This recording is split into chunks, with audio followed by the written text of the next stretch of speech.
Regardez ce speed test de malade. Incroyable. Oh là là là là là là. Évidemment, on n'a pas acheté un satellite. Hein. C'est l'antenne satellite. C'est gros, mais c'est ce qui va être marrant à installer en même temps. On dirait pas que t'as acheté un stock de 500 roues pour le Mac Pro. C'est exactement ça. Voilà notre setup pour quelques jours. Voilà comment est livré Starlink. Voilà. Donc c'est aussi simple que ça. Tu commandes ça, ça te coûte environ $500 sur Starlink. Ensuite, tu as un abonnement à $100 par mois. Évidemment, aux US et au Canada, c'est les prix ultra compétitifs. Mais le but, évidemment, c'est de ne pas avoir à installer de fibre de connexion 4G, de connexion 5G. Tout est plug and play. Donc là, on a notre petite box. C'est comme notre box Wi-Fi à la maison. C'est la même chose. Et tu as carrément un câble à l'arrière Ethernet dans lequel on branchera notre setup gamer pendant ce petit séjour pour tester ça à fond. Et voilà. Il faut savoir aussi que les satellites Starlink sont envoyés par les lanceurs SpaceX, l'autre société d'Elon Musk. Voici un aperçu d'un lancement pour que des petits êtres humains comme nous puissions capter Internet. C'est fou. Là, en gros, l'antenne va tout simplement s'allumer, venir bouger mécaniquement et chercher les satellites qui sont juste au-dessus de nous pour qu'on ait Internet comme si on avait la fibre. Évidemment, j'ai configuré Starlink chez moi, donc j'ai déjà mon Wi-Fi qui s'appelle Buzz, parce que je cherche à faire évidemment le Buzz sur Internet. Et là, on me dit que j'ai pas encore de data disponible, donc je reste connecté au Wi-Fi. Et là, Starlink est en train de se configurer, de se connecter. Ça prend quand même quelques minutes, donc il faut le laisser tranquille. Là, j'ai déjà la possibilité de reboot, etc. Et de remettre également mon Starlink en position pour le ranger correctement dans ma boîte. Et puis là, j'ai tout le support de disponible évidemment. Donc on le laisse se connecter, et dès lors que je capte Internet, je vous remontre ce qu'il en est.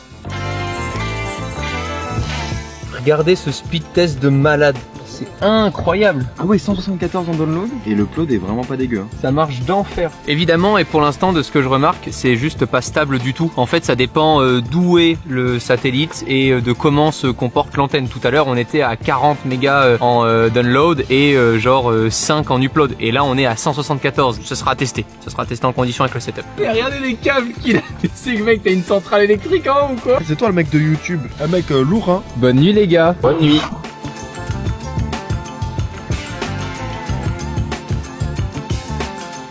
On a tous utilisé depuis hier soir le réseau du coup que nous propose notre petite antenne. Internet, ça fonctionne d'enfer pour le moment. Il n'y a aucun bug, aucun lag, aucun freeze. Il n'y a aucun moment où on n'a plus Internet. Donc depuis hier soir, ça fonctionne d'enfer. Vous avez vu en plus de ça les débits qu'on a pu avoir hier soir. Peut-être parce qu'on avait du coup un satellite pile poil au-dessus de nous. J'en sais rien. En tout cas, aujourd'hui, il y en a 1600 de satellites qui tournent autour de la planète. Mais Starlink a pour volonté d'en déployer 12 000 autour de la planète pour pouvoir rendre accessible Internet au monde entier. Voilà, il est 7h55, ça m'excite de ouf. Ouais.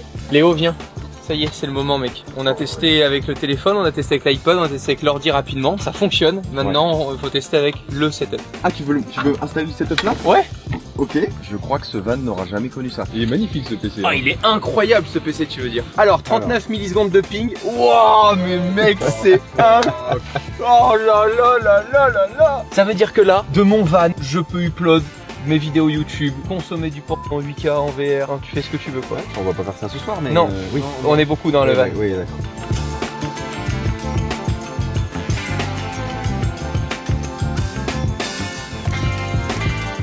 Léo, est-ce que tu sais que pendant que tu es en train de jouer, je peux voir en temps réel les satellites qui passent au-dessus de nous? Regarde, je suis en France et là il y a un satellite qui va juste passer pas loin de nous, tu vois, entre les Gravelines France et là Starlink, on les voit en temps réel. Mec, c'est incroyable, c'est eux qui m'aident à faire Topin là? Exactement. Ok, très bien. Bah, parce que là sans ces satellites, t'as pas Internet. Vous en avez pensé quoi les gars d'utiliser un produit comme Starlink? Bon, c'est encombrant, etc. Mais niveau fonctionnalité, c'est réaliste, c'est utilisable aujourd'hui ou pas? Ah bah c'est utilisable, oui, on l'a vu, puisque moi j'ai joué à Fortnite tranquillement, j'ai pas ressenti de lag ou quoi.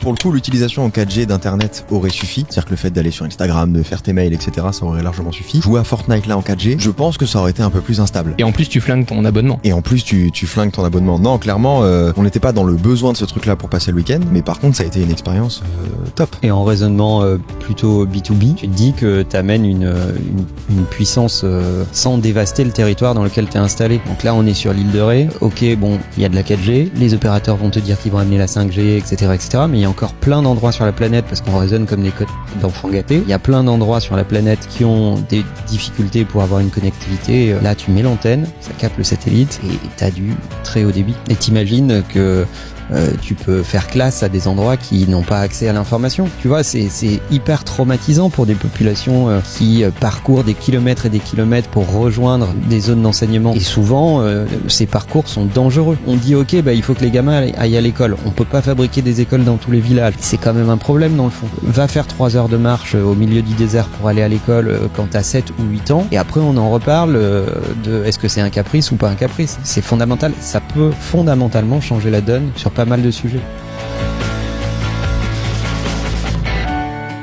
Verdict, après 2 jours, Starlink est au point sur la connexion, la compatibilité avec le smartphone, les ordinateurs, ça fonctionne du feu de Dieu. Il reste une seule chose à faire, c'est la couverture réseau, puisqu'on a pu venir ici à l'île de Ré parce que Starlink a accepté l'adresse où nous nous trouvons aujourd'hui. C'est super compliqué et c'est pas du tout encore adapté dans toutes les villes, dans tous les petits patelins, etc. qui ne sont pas reliés à la 4G, 5G et autres. On est encore au stade de projet, en mon sens, mais un projet vraiment prometteur. J'espère que cette vidéo et cette découverte vous aura plu. Je vous dis à très vite.